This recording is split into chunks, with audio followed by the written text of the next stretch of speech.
Ir kas turi šventą raštą, atsiversti 1 Samuelio knygą 9 skyrių. Viešpats labai ypatingai prisilietė. Atrodo, nieko neypatinga tiesa. Galbūt nieko neypatingų tekstų. Pakartokit. 1 Samuelio knyga, 9 skyrius. Ir pradžioj aš paskaitysiu 3 eilutes. Aleliuja. Paskaitysiu nuo 5. Kai atėjo Cufo šalis, Saulius tarė savo tarnui: grįžkime, kad mano tėvas, užuot rūpinęsis asilėmis, nepradėtų rūpintis dėl mūsų. Tarnas jam atsakė: šitame mieste gyvena Dievo vyras, kurį visi gerbė. Visa, ką jis pasako, įvyksta. Užeikime pas jį, gal jis pasakys, kuriuo keliu mums eiti. Aleliuja. Ir 20 eilutė. Dėl asilių, kurios dingo prieš 3 dienas, nesirūpink, jos jau atsirado. O kam priklausys visa, kas geriausia Izraelyje? Argi ne tau ir tavo tėvo namams? Aleliuja. Tėve, dėkoju tau už žodį, kurį atsiuntė į mūsų širdis. Ačiū tau už žodį, Viešpatie, kuris pakreipė mūsų kelius, kuris sustabdė mus nuo klystkelių, Viešpatie, kuris apsaugojo mus nuo pražūties ir neleido mums pakliūti į mirties gniaužtus. Ačiū tau, Tėve, kad tu atėjai pačiu laiku, kai mes vaikščiojom skustuvo ašmenimis, sviravom ant bedugnės krašto. Tu prabilai mūsų širdis ir sustabdėjai mūsų beprotybę. Ačiū tau, Dieve.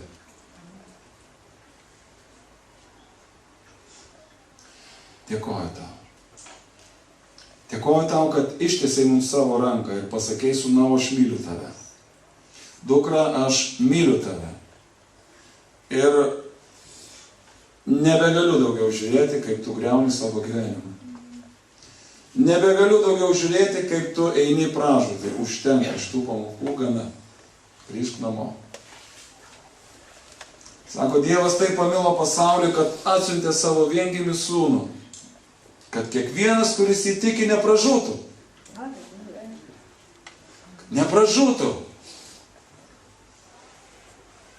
Dievas neatsiuntė sūnaus su bizūnų rankoje,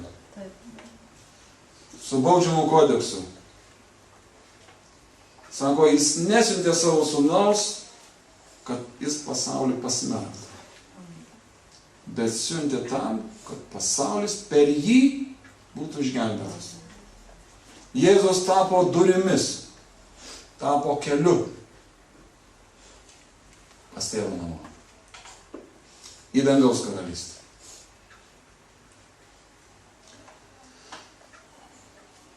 Jis atvėrė mums kelią ir jis yra atviras šiandien. Ir tai truks kažkiek laiko.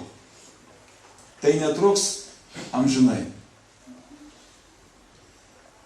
Kol surinks savosius. Kol surinks savosius. Kol surinks savosius. Taigi, ką padarė Dievas?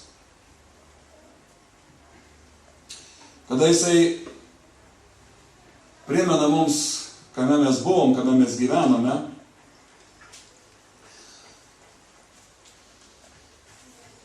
arba leidžia mums prisiminti, arba neleidžia mums pamiršti, kaip pasakysi, taip nepagadinsi. Bet kaip ir apaštalas Paulius, jisai laiške Efeziečiams, žinot, antram skyriui galit neversti, kas nebent pirmą kartą laiko atrankoje Bibliją, tai galit pasižiūrėti, bet iš tiesų tai yra, mūsų praeitis.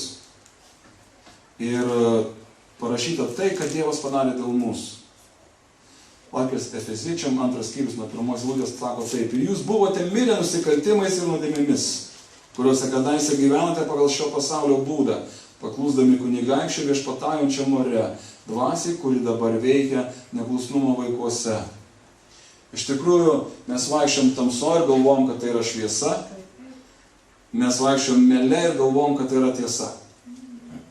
Mes griovėm savo gyvenimus, o galvojom, kad juos statom. Mes buvom vergai, o galvojom, kad esam karaliai. Aleluja.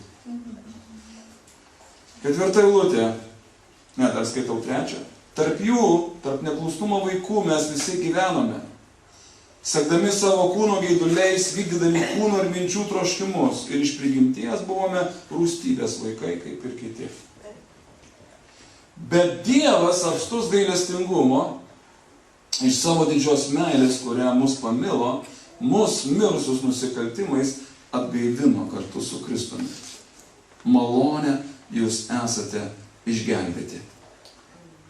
Kartu prikėlė ir pasodino danguje, Kristuje Jėzuje. Jėzus Kristus kur yra? Danguje. Dievo dešinėje. Soste. Sako, jis pasodino mus danguje, Kristuje Jėzuje, kad ateinančiais amžiais savo gerumu parodytų mums beribius savo malonės turtus. Kristuje Jėzuje. Štai koks Dievo tikslas. Tai yra Dievo tikslas. Jis netėjo pasmerkti, jis atėjo dovanoti tau karalystę. Aleliuja. Ir labai populiarus yra žodis malonė. Ne? Ir jis yra šiandien gavęs tiek įvairių spalvų ir apie pavidalinimų, kad mes nebesuvokiam, kas tai yra. Gal tai yra nuolatinis palaiminimų lietus, gal tai yra nuolatinė gera nuotaika. Kas yra malonė? Gera tavo savijauta? Visada būti sveikam.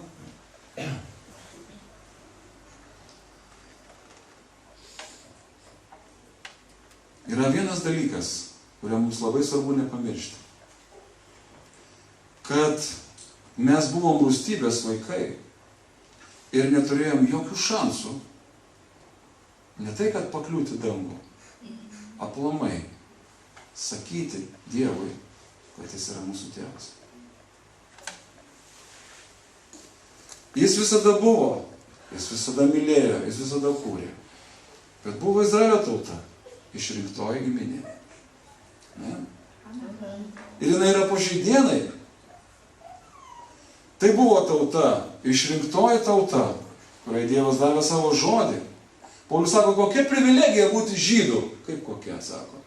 Visokeriopą. Pirmiausia tai, kad jiems buvo patikėtas Dievo žodis. Nes Dievo žodis, kuris buvo patikėtas, jau pakeitė juos, padarė juos galingą tautą. Iškėlė juos iš tos purvo, iškėlė iš tos bedevystės, išaukštino juos ir padarė šviesą visam pasauliu. Visas pasaulis važiuoja į Jeruzalę. Aliuja. Niekada nesiliauja. Ir kiekvienas, kuris ten nuvykęs, grįžta, sako, aš sutikau Jėzų. Gal aš nemačiau jo taip vedęs į veidą, bet ten pilna jo meilės. Kodėl? Todėl, kad yra dangiška Jeruzalė, pažado žemė, tai tikroji karalystė, tikrieji namai, į kuriuos mes visi vieną kartą, vieną dieną nueisime. Taigi, kame yra malonė? Visa tai buvo sutvarkyta, visa tai buvo paruošta, bet galimybės į tai pakliūti nei tau, nei man nebuvo. Mes gyvenom tamsoj, mes gyvenom mele, mes gyvenom nuodėmėse. Ir buvo Dievas, ir buvo dangus, ir buvo amžinoji Jeruzalė, ir buvo palaimos šalis. Bet Dievas apstus gailestingumo iš savo didžios meilės, kurią mus pamilo. Sako, vieną dieną paėmė ir sumastė. Sako, žinot ką, aš atversiu tau duris. Pavadinsiu tave savo sūnum. Pavadinsiu tave savo dukra. Ir tu turėsi namus. Ar tu norėsi juos eiti, ar ne? Kitas klausimas. Bet aš atidarysiu tau duris. Ir tai yra malonė. Durys tau yra atidarytos. Durys išlipti, išsilaisvinti, palikti seną gyvenimą, palikti tamsą, palikti nuodėmę, palikti mirtį, pabėgti nuo mirties. Durys yra atviros. Aleliuja. Ir tai yra malonė. Sako, nes jūs išgelbėti malonę per tikėjimą. Ir tai ne iš jūsų, tai Dievo dovana. Aleliuja. Dievas taip sugalvojo. Ir taškas. Jis pamilo mus, kai dar buvom nusidėjėliai. Ir nusprendė, kad reikia parsivest namo. Apvalyti, nuplauti, atnaujinti protą, parodyti tiesą, atvert akis.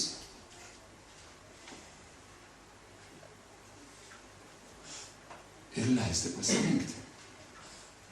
Ir leisti pasirinkti. Ir leisti pasirinkti.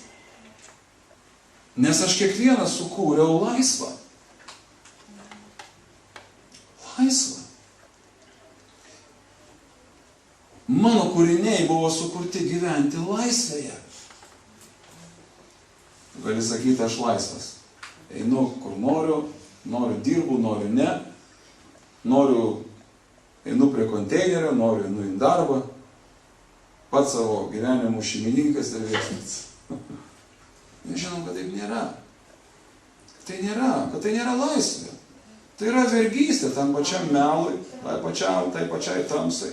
Ir tam pačiam kunigaikščiui, kuris viešpatauja ore, dvasiai, kuri dabar veikia neklusnumo vaikuose, šėtonu mes jį vadinam. Velniu mes jį vadinam.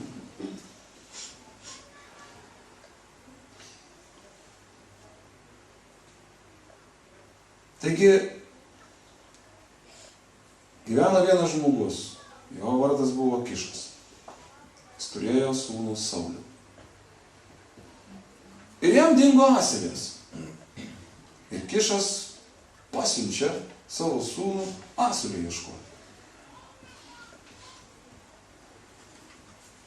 Ir jis eina, tėvo klauso. Tėvas nepasakė konkrečiai, nueik į Balbieriškį ar į Prienus, ten rasi ir parsives. Ne, jos dingo, eik surasti. Taigi Saulius eina, ieško ir parašyta, kad jisai apkeliavo keletą kraštų. Sako, jie išvaikščiojo Efraimo aukštumas ir Šališos kraštą, bet jų nerado. Paskui jie apėjo Šalimo kraštą, bet ir ten jų nebuvo. Jie išvaikščiojo ir Benjamino žemės, bet jų nerado. Kai atėjo Cufo šalį, Saulius tarė savo tarnui, grįžkime, kad mano tėvas, užuot rūpinęsis asilėmis, nepradėtų rūpintis dėl mūsų. Ir aš galvoju, kas pakišo tarnui tokią mintį? Sako, šitame mieste gyvena Dievo vyras, kurį visi gerbė. Visa, ką jis pasako, įvyksta. Užeikime pas jį. Gal jis pasakys, kur mums eiti. Kur mums eiti? Taigi, kokios kelio krypties jie tikėjosi? Saulius sako, grįžkim namo pas tėvą. Gal Saulius jautėsi paklydęs? Tarnas sako, tai yra asilių jie nerado, tai galbūt pranašas parodys, kuriam gale tos asilės dabar pasidėjo. Ir kada skaitydavau šitą vietą, man taip ir susirodydavo, galvoju, vau, kaip gerai. Nerandu savo asilio, ką mes dar mėgstam pamesti dažnai. Gera nuotaika, ramybė, džiaugsmą, susivaldymą, kantrybę, romumą, gerumą, ištikimybę, ane? Mes pametam kartais tos dalykus, tai kažkaip atsitinka su mums. Mes pametam, ne? Ir gerai, kai mes einam jų ieškoti. Ir gerai, kai mes einam pas Dievą klausti, kur pasidėjo, kur tai nusidėjo, ne? Arba kur aš nusidėjau galbūt, ne? Kad neberandu, kad ramybė pasitraukė nuo manęs. Saulius vėliau tapo karaliumi, ne? Prisimenat? Ir jis padarė, nepakluso Dievui. Dievas paprašė paprasto dalyko. Jis nepadarė. Ir sako, pikta dvasia nuo Dievo. Užspaudė jį. Ir pasikvietė Dovydą, jis jam grojo arfą. Ir kai Dovydas grodavo, piktoji dvasia nuo Sauliaus pasitraukdavo ir jisai atsigaudavo. Čia taip, interpretacija. Bet iš tikrųjų, Saulius, išgirdęs tarno žodžius, sako, užeikime pas jį, gal jis pasakys, kuriuo keliu mums eiti. Aš galvoju, būtent tai ir turėjau omeny, kad parodys, kur tos asilės, kad surast tas asilės. Ir jie jau aptarinėja, kaip jie čia dabar elgsis. Reiškia, Saulius sako, ką mes nunešim tam Dievo vyrui. Duona pasibaigė mūsų maišuose ir mes neturim jokios dovanos, kurią galėtume nunešti Dievo vyrui. Tarnas sako, aš turiu 4 šekelio sidabro ir jį atiduosiu Dievo vyrui, kad jis parodytų mums kelią. Dar kartą sako, kad jis parodytų mums kelią. Aš nunešiu dovaną, kad jis parodytų mums kelią. Ir šiaip Izraelyje buvo įprasta.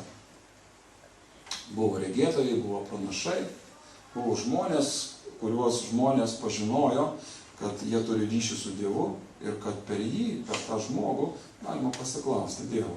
Pačių įvairiausių dalykų. Taigi jie su savo asilių poreikiu, su poreikiu asilės, jie eina pas Dievo vyrą. Kodėl man svarbu tai pabrėžti, nes tai yra esmė viso to, ką noriu pasakyti. Ir jie eina pas pranašą ir susitinka su juo. Ir 20 eilutėje, kaip ir sakiau, pranašas sako, dėl asilių, kurios dingo prieš 3 dienas, nesirūpink. Jos jau atsirado. O kam priklausys visa, kas geriausia Izraelyje? Argi ne tau ir tavo tėvo namams? Iki šitų žodžių nei Saulius, nei jo tarnas neturėjo nei menkiausio supratimo, ką Dievo vyras turi omeny, sakydamas, o kas priklausys, kas geriausia Izraelyje? Argi ne tau ir tavo tėvo namams?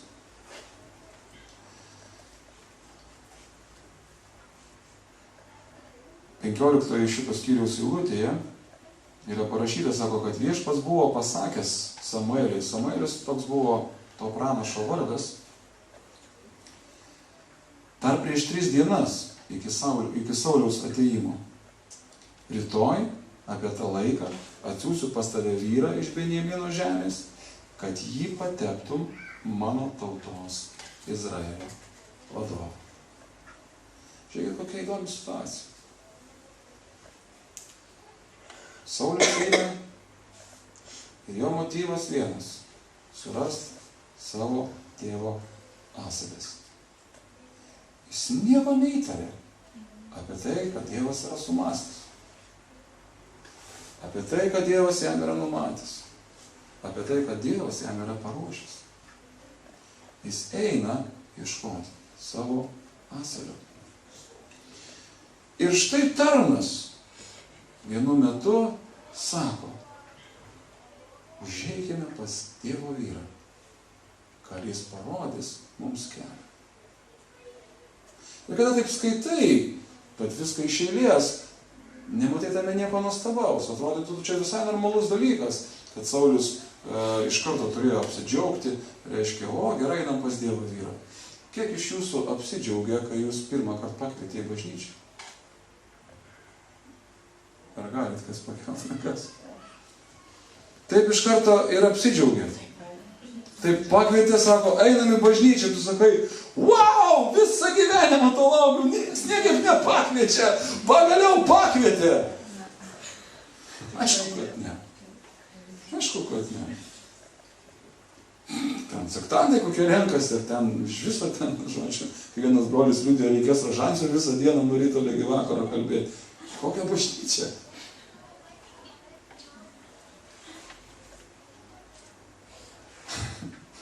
Halleluja. Tačiau, kai tarnas užkalbėjo, sako, užeikime pas jį, gal jis parodys, kuriuo keliu mums eiti. Tada Saulius sako, ką mes jam duosime. Jau vis pradėjom mąstyti tą linkmę, kažkaip jį taip pakabino, nes, grįžti namo tuščiom, viską praradus, praganius, pralaimėjus, jeigu taip nori. Daug čia galima tokių iliustracijų pridėti. Tokia situacija. Ir štai tarno lūpomis viešpats atneša gerą žinią Sauliui. Tik jis jos dar nesupranta. Jis galvoja, kad Dievas padės jam surasti asilės. Ir jisai taps laimingas. Ir ką noriu pasakyti, kad dažną kartą mes taip pat turim tam tikrą scenarijų. Turim tą žemišką tėvą, Kifas. Nepasižiūrėjau, ką reiškia jo vardas. Kišas. Man tik vieną raidę ten dadėti ir gaunasi labai fainas. Aš tai galvoju iš tos serijos, žodžiu. Supratote, ne? Jo. Bet tai yra mūsų senoji prigimtis, ta žemiška, kuri viską čiupinėja tik tie, kas yra žemėje. Ir mato tik tai, kas yra ant žemės. Ir vertina tik tai, ką galim pačiupinėti, ką galima paragauti, ką galima užuosti, ką galima pamatyti, ką galima išgirsti, prie ko galima prisiliesti. Iš ko galima naudos užturėti. Tai mus žavi.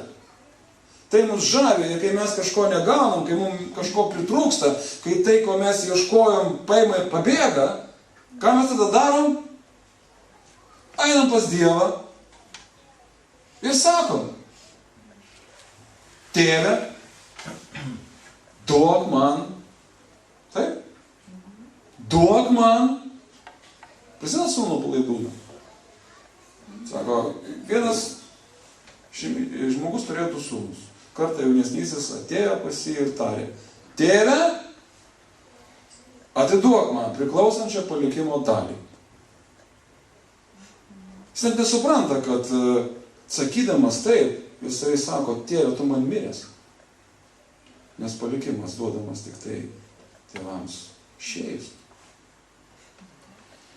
Jis ateina ir sako, Tėve, tu man miręs. Man tavęs nereikia. Aš gyvensiu be tavęs, gyvensiu gyvenimą, kurį aš pats pasistatysiu ir kuriame būsiu laimingas. Duok man. Duok man. Ir parašyta, tėvas padalino su man to.